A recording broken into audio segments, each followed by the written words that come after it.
कधीच नाही चुकणार तुमचे फेवरेट टीव्ही शोज झी5 सोबत, तेही एकदम फ्री। हा आमचा अर्जुन। अर्जुन ये बाई।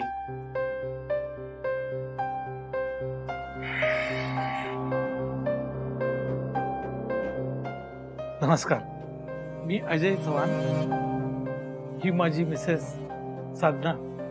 नमस्कार। आणि ही आमची कन्या सुरेखा। हे बघा चव्हाण साहेब, मी डायरेक्ट मुद्द्याला हात घालतो।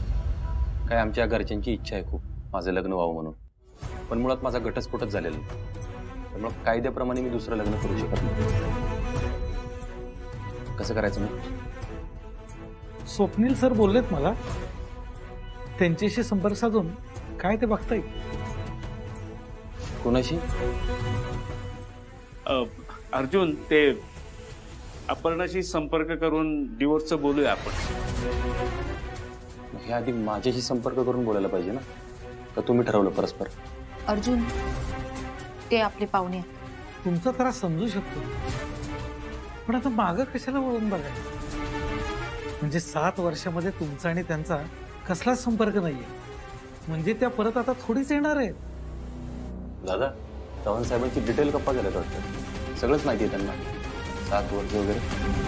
हो, आणि तुम्ही स्पष्ट वक्ते आहात हे आवडलं मला। बघा, माझं लग्न वगैरे या गोष्टींवर विश्वास राहिला नाही। आता वाटेल तुम्हाला असं, पण आपण एकत्र आलो की सर्व बदलेन मी। वा रेखा, बघा अर्जुन सर, किती तयारी आहे तिची। नाही, बाकी गोष्टी बदलता येतील, पण एक गोष्ट कधीच नाही बदलणार। कोणती? लग्नानंतर मला दुसरं मूल नको।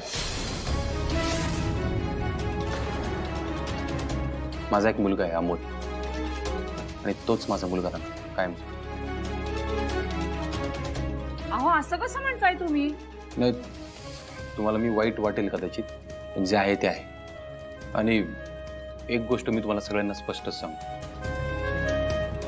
बघा, गेली 7 वर्ष मी माझ्या मुलाला भेटलो नसलो तरी त्याची जागा माझ्या आयुष्यात दुसरं कोणीच नाही घेऊ शकत। आईची नाळ जोडलेली असते म्हणून काय बापाला काळीच नसतं का?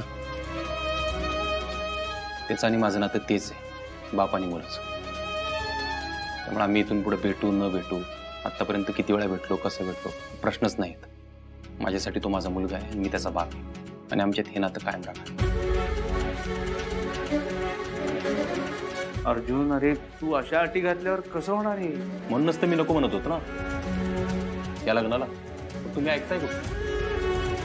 आणि हा, माझी अजून एक अट, म्हणजे असं होणार तर नाही, पण चुकून हे लग्न झालंच, माझ्या मुलाची खोली आहे अमोलची, मी तिथं झोपेन, तुम्हाला माझ्या खोलीत झोपावलं। हे जरा जास्तच होतं बरं का? अरे अर्जा, अशा अटी घातल्यावर कुठली पोरगी लग्नाला तयार होईल? मग नकोच ना ते लग्न। हो भाऊजी, असं कसं बोलताय तुम्ही?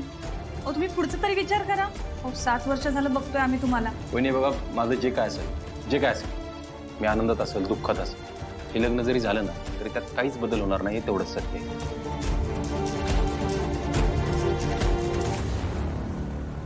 हे बघा चव्हाण साहेब, तुम्हाला वाईट वाटावं म्हणून नाही म्हणत आहे, मी हाय असं आहे।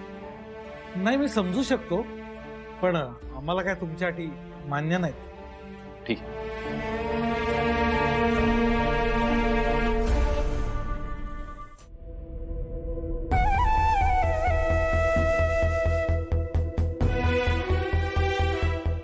अर्जुन, असं काय करतोयस तू हे? अहो कदम, तुम्ही काय करताय? अरे अर्जा, माझ्या डोळ्यांनी तुला असं कसं बघू मी? हा, तुला कळतंय का? मला जर का आधी माहित असतं ना, तर मी मागं लागून तुला आपली संघ पाठवलं असतं। कदम, आपल्याला काय वाटते त्याच्यावर कुठं काय, नियतीला काय वाटते त्याच्यावर चाललं ना सगळं, आहे का नाही? अर्जुन, तू स्वतः असं वागतोयस आणि वरतून नियतीला दोष देतोयस। कम ऑन यार, तुला गोष्टी माहित नाहीत अरे, या नियतीशी तर आहे ना माझा उभा दाव आहे। 7 वर्ष मला माझ्या पोरापासून लांब ठेवले, 7 वर्ष। बघू ना अजून किती दिवस लांब ठेवते ते। एक ना एक दिवस माझं पोरग माझ्या कुशीत असणार आहे, असणारच आहे। तेव्हा बघू कोण कुठली ती आप्पी आणि कोण कुठली ती नियती, माझं काय करतात ते। आणि कदम, आता त्या नियतीला काय वाटतं ना त्यांनी मला काहीच फरक पडत नाही. आता अर्जुनला काय वाटतं ना तेच होणार. भाऊजी हे असं करतोय अर्जुन. नुसता विषय जरी काढला ना तरी चिडून निघून जातो. बघ आर्या, आता कसं करायचं? बाबा डोंट वरी, मी बोलते त्याच्याशी. अगं पण तू बोलून तरी ऐकणार आहे का तो? बाबा तुमचा विश्वास आहे ना माझ्यावर? हा, मग काळजी करू नका. मी बोलते त्याच्याशी.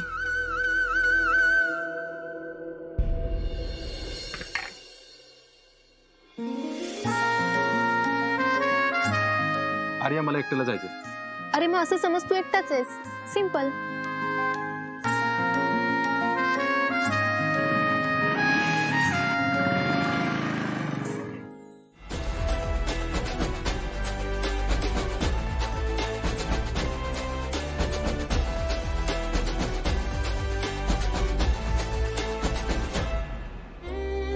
सिंहगड का? काय माहित, असं काय ठरवलं नव्हतं मी. गाडीत बसल्यावर वाटलं मग आलो. यू मीन तुझ्या नियतीने तुला इकडे आणलंय का? बाळा सावकाश, अरे पडशील तू. नाही पडणार. नियती माझी नव्हतीच कधी. हेच बोलत असतोस काय? आता याच्या पुढेही काही बोलणार आहेस की नाही?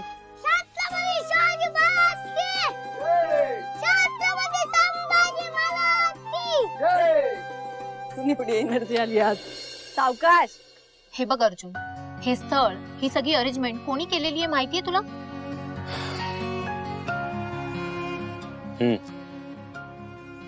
कदमांनी केली.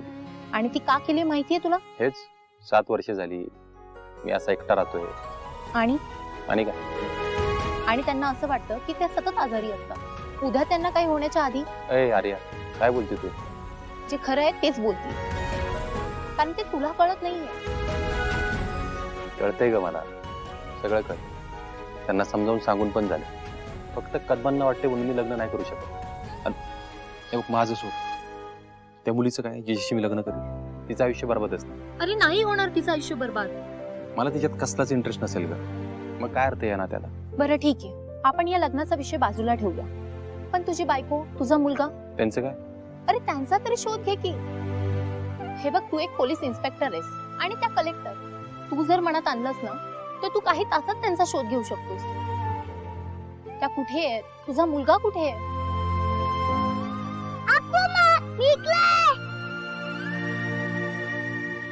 शोधून काय करू? अरे काय करू म्हणजे? तिची भेट घे, तुमची भांडणं मिटवा आणि एकत्र राहा ना. यातलं काही होणार नाही. का बरं? भांडणं मिटायचीच असती तर 7 वर्ष अशी गेली नसती. आणि ती पण शोधू शकली असती ना मला. शोधलं तिने.